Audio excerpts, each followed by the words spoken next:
how do you deal with disruptors who are negative constructs? How easy is it?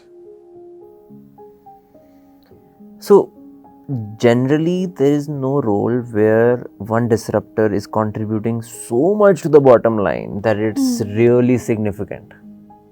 Therefore, the option is pretty easy that, the disruptor has to go. If you cannot spoil, like, what's your intent? Is your intent self-growth at the cost of the companies?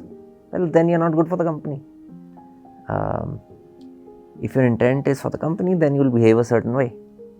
And that becomes evident. And we haven't had a case where the value that the disruptor was, we have had disruptors, but the value, we have never had a case where the value the disruptor was adding to the bottom line was so heavy that it was a very hard call. Yeah. That was a very hard conversation to have, or a hard decision to make. Yeah, it just hasn't happened. And it's been like a lot of the disruptor conversations have been very, very obvious.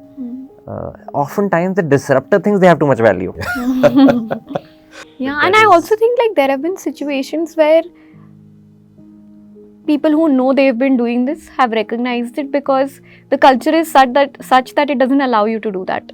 Like over a period of time, the people who you think are your friends will not be your friends anymore because they realize that, okay, this is not right by what the organization is doing. And then you feel so isolated, you leave yourself.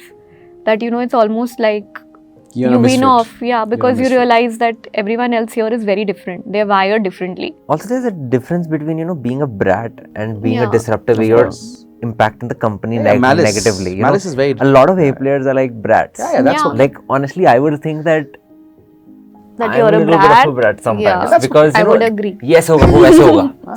But that's also being opinionated, right? But that's most of us. Yeah. The disruptor, and I think the key quality तो यार मतलब negative connotation है, but the key problem point is the malice in the mind. That I think is a great construct which immediately acts as a filter. At least in my system, I determine people not by brattishness. I determine people with the intent. And I keep saying this, right? And you've heard me saying this. No matter who you are and how good an advisor or a counselor or whatever you are, one thing that you can't contractualize is intent. Intent is DNA, it's core to yourself.